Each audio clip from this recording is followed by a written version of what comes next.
જો આપણી પાસે કોઈ એવી ટેકનોલોજી નથી કે લોહી જેમ ચડાવીએ આપણે કોઈકનું ઓછા થઈ ગયો હોય બ્લડ કામ, એવી રીતે મગજ કોઈનું ચડી જાય એવું છે કોઈની પાસે ટેકનોલોજી કે ભાઈ આ મગજ ઓછું છે તો આપણે થોડુંક મગજ વધારવું હોય તો થોડુંક ઓપરેશન કરીને બે હારા મગજ ગોતીને ફિટ કરી દો. આલ્બર્ટ આઇન્સ્ટાઈનનું મગજ હજી સચવાયેલું છે. એવા ભેજાબાજ વિજ્ઞાની હતા કે લોકોએ હજી મગજ સાચવ્યું છે પણ ફિટ કંઈ થાય એમ નથી. ટ્રમ્પ સાહેબનો જન્મદિવસ કાલે જ ગયો, એ તો અમેરિકન પ્રેસિડેન્ટ છે, એમ ન કીધે કે મારામાં ફિટ કરી દો. જરૂરી છે થોડીક ફિટ કરવાની, બરોબર, પણ નથી કહી શકે એમ કારણ કે એવી કોઈ ટેકનોલોજી જ નથી કોકનું મગજ કોકનામ ફિટ થઈ જાય. પણ મારી સંજયભાઈ પાસે એ ટેકનોલોજી છે. અમે બેમાંથી બહાર નીકળ્યા છીએ. લ્યો, એક પુસ્તક કોઈકે લખ્યું, તમે તો એ ટાઈમમાં હતા જ નહીં, તમે જગ્યાએ નહોતા.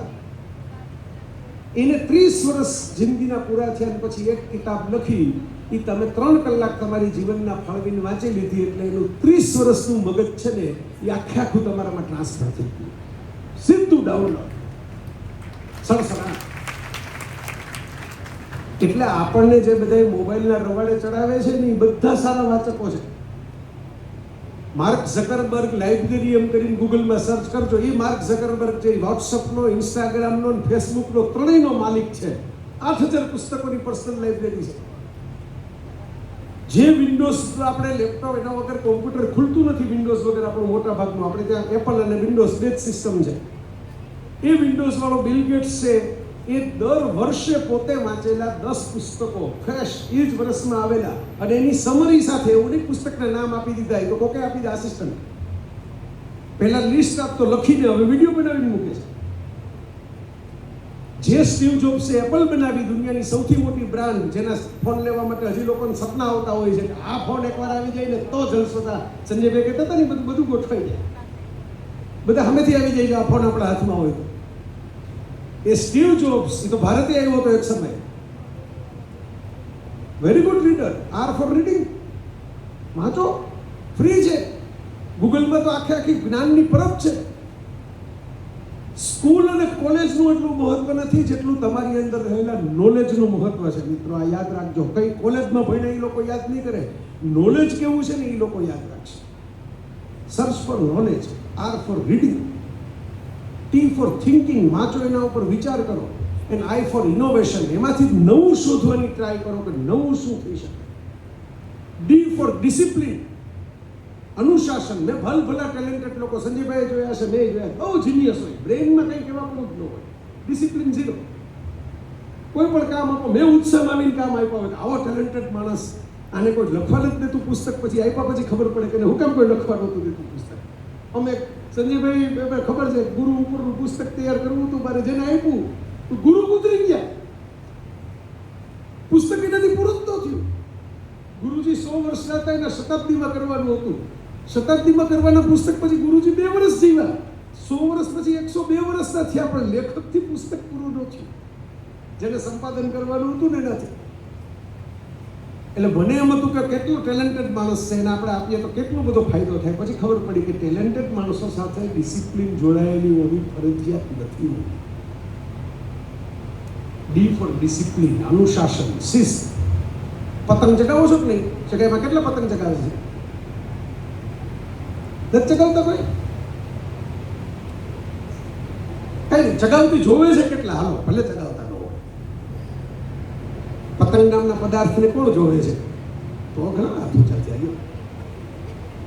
બરાબર, પતંગ છે ને એને દોરાથી છટકી જ જવું હોય. જો ચકતી પતંગ હોય ને આમ પવન પડે ને એટલે દોરો તમારે આમ ખેંચવો જ પડે, બરાબર. પણ દોરો કાપી નાખો ને તો પતંગ ગોથાલિયા ખાલથી નીચે આવે. તમારા ગુરુજનો, તમારા મા બાપ, તમારા હિતેચ્છુઓ, તમારા મિત્રો, આ તમારી ફિરકી છે, એની શિસ્ત થોડીક જોડાયેલી હશે ને પતંગ સાથે તો જ પતંગ આકાશમાં ટકશે. એ દોરો કાપી નાખશો તો પતંગ ગોથાલિયા ખાતી ખાતી કોકના ઝાકડામાં ભરાઈ જશે, પણ ઉપર નહીં જાય. D for discipline, C for creativity, નવું વિચારો, કંઈ પણ નવું. બધા કરે છે એ તો આપણે કરવાનું જ છે, પણ આપણામાં શું ભગવાને મૂક્યું છે એ આપણે ગોતવાનું છે. જેમ ભાગના ડબ્બા લઈને આપણે ફરવા માટે જાય ને પિકનિકમાં, સ્કૂલમાં રિસેસમાં બેસીને પોતાના ડબ્બા ખોલીને ખાય, કોકના ડબ્બામાં થેપલું હોય, કોકના ડબ્બામાં રોટલો હોય, કોકના ડબ્બામાં શાક હોય, કોકના ડબ્બામાં અથાણું હોય. બધા ડબ્બા એક જ સરખા કોઈ દી હોય જ નહીં. એમ ઉપરવાળાએ બધાને પૃથ્વી ગ્રહની પિકનિક કરવા માટે અલગ અલગ ભાગના ડબ્બા ભરીને જ મોકલ્યા છે. પણ તમારી અંદર કયું ક્રિએશન પડ્યું છે ને તમારે ગોતીને બહાર કાઢવું પડે.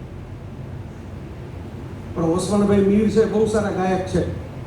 મારી ભેગા અમેરિકામાં હતા ત્યારે ઓલું મન બોર બધી થનગાટ કરે. જમાનો આવી ગયો એમનો, મોટી મોટી લાખો રૂપિયાની કોન્સર્ટ થવા માંડી, દુનિયામાં ફરવા માંડ્યા.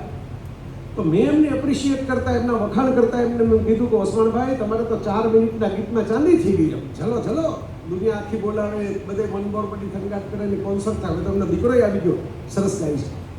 ત્યારે ઓસવાણભાઈએ બહુ સરસ જવાબ આપ્યો હતો કે જયભાઈ 4 મિનિટમાં દુનિયાએ જોયું કે આપણું ગળું કેવું છે, બાકી મને તો અહીં પહોંચતા 4 દશકા થયા છે, એમને નથી પહોંચાડવું. કેટલા રિયાઝ કર્યા, કેટલા તબલા વગાડ્યા, કેટલું ગાયું. 15 વર્ષ લગી મોરારી બાપુની કથામાં ગાયું. બાપુની નજર પડી ગઈ હતી, બાપુએ કીધું તમે આવો અને અહીં ગાજો. ત્યારે કોક આપણને જ્યારે ચાન્સ આપે, હવે એમને સંજય ભણસાલીએ બોલાવીને કીધું કે મારે તમારે ગુજરાતી ગીત ગાવાનું છે, ત્યારે એમ કીધું કે હું તો ઉભા રહ્યો, ગળું હરખું કરીને આવું, હું સરખું મોઢું ધોઈને આવું, હું કાલ આવું, હું પહેલાં તૈયારી કરી લઉં, હું પહેલાં રિહર્સલ કરી લઉં. એવા ચાન્સ કોઈને મળતા નથી. 15 વર્ષના વૈભવ સૂર્યવંશીને અચાનક ઉઠાડીને કોઈ કહી દે છે કે કાલ તારે રમવાનું છે, અને એમાં જો એ સિક્સરો મારી જાય ને તો એને ઇન્ડિયન ક્રિકેટ ટીમમાં રહેવામાં આવે છે.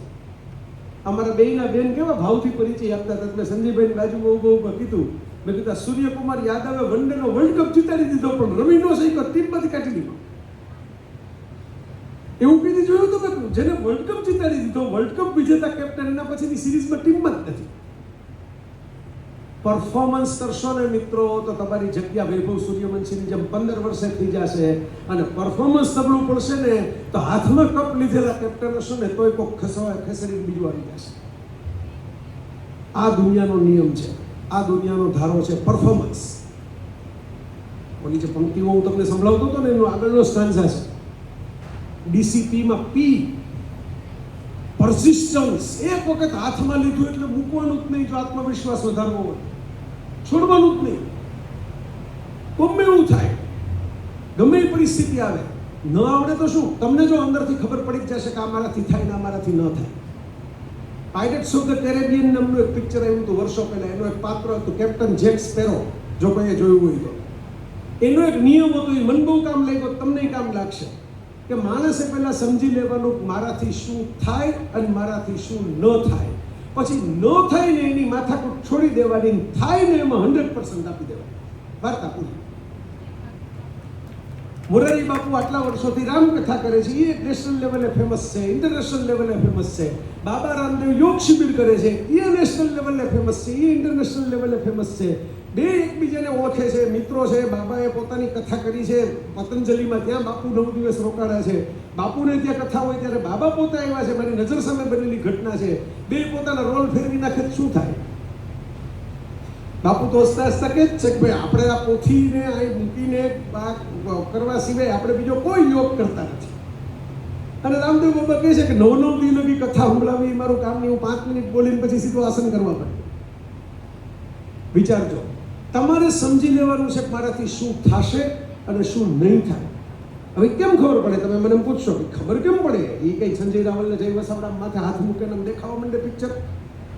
ના, જેમાં તમને કંટાળો ઓછો આવતો હોય ને એનર્જી તમારી હાઈ રહેતી હોય, શક્તિ તમારી વધારે આવતી હોય, એ થાય તમારાથી. જેમાં તમને બહુ કંટાળો આવતો હોય ને શક્તિ ડાઉન થઈ જાય ને સીધું આમ તમે આપો ભેગું જેમ તમે એમ કહો કે આ ગાવાનું છે, તમે કહો કે યાર ઈ છોડો આ નાચવાનું. મારા જેવા કોક કહે કે તમે નવરાત્રીમાં આવીને ગરબા ઘણી કહે છે, મુખ્ય મહેમાન તરીકે બોલાવે તો કહે તમારે ફોટો પડાવવો હોય ફોટો પડાવી લઈશું, કે આમ આખું ચક્કર મારીને નહીં નાચું. એટલે મને કેમ તો મને ઉલટાનું એમ લાગે કે ક્યાં મને બોલાવ્યો. મોટા ભાગના લોકોને એમ થાય કે અંદર મફતમાં જવા મળે જ સારું. આપણે એમ થાય કે આપણને ક્યાં બોલાવ્યો, હવે પર આખું ચક્કર મરાવશે. જેમાં આપણને કંટાળો આવતો હોય ને જેમાં આપણી શક્તિ ડાઉન થઈ જતી હોય ને એ આપણાથી ન થાય. જેમાં આપણને બિલકુલ કંટાળો ન આવતો હોય, મધરાતના 2 વાગ્યા લગી ખેંચી લેવાનું મન થતું હોય, બરાબર, એ આપણાથી. તમે એમ કહો કે એ તો મને બહુ મજા આવે, મને મોબાઈલ આપી દે, તમે તો આખા હવાર જોયા કરીએ. તો આપણે ઓલો પહેલો રૂલ યાદ કરવાનો, એમાં આપણને કંઈ મળે છે કે આપણે જોઈએ એને કારણે બીજાને કંઈક મળે છે, બસ. આપણને મળે એવું કરવાનું, બીજાને મળે એવું નહીં. આ પી ફોર પરસિસ્ટન્સ એટલે ખંત. તો મારા મિત્રો ઓલી પંક્તિ આગળ એમ કહે છે, બિના કામ કે દામ કેસા. કામ જ કરવાની, પૈસા કોણ આપે? મેં તો મારા જીવનમાં એવો સિદ્ધાંત રાખ્યો છે કે કામ કરવાનું, પછી પૈસા હાથને હાથ અડાડવા. એડવાન્સ પૈસા લેવાના જ નહીં. આટલા વર્ષોમાં સંજયભાઈ કોકલા જતા રહ્યા છે અમારામાં, કોવિડ આવી ગયો, માનસ ગાયબ થઈ જાય, બરોબર, પૈસા જતા રહ્યા છે. પણ મેં એવો નિયમ રાખ્યો છે કે એવી જ લક્ષ્મી આપણને પચે જે કર્મ કર્યા પછી પરસેવો આમ નીતરે ને એના પછી આપણે હાથ માગી લીધી હોય, એ જ ઈશ્વર તમને આપે, નીટ ટકાવે. બાકીના વધારાને આવી ગયા હોય પછી પાર્ટીઓમાં જતા રહે, જેટલી ઝડપથી આવ્યા હોય એટલી ઝડપથી ખાલી થઈ જાય. તો મારા મિત્રો, बिना काम के दाम कैसा, बिना मेहनत के आराम कैसा, जब तक सफल न हो राही राह में तेरा नाम कैसा. બધાને ફેમસ થઈ જવું છે, બધાને સેલિબ્રિટી થઈ જવું છે, સ્ટાર થઈ જવું છે, અમારે ફોટા છપાવવા જોઈએ, અમારો વિડીયો બનવો જોઈએ, અમારી નીચે લાઈક આવી જોઈએ. મેં તો જોયું છે 37 લાઈક આવે ને કોઈ ફોટા નીચે, એમ થાય કે ગાર્ગીબેન કલેક્ટર નથી, હું કલેક્ટર છું. મારા ફોટામાં 37 લાઈક આવી છે. લોકોને સાયકોલોજી છે, પણ એ 37 લાઈક બીજે દિવસે લોકો ભૂલી જવાના છે. તમે સમજો.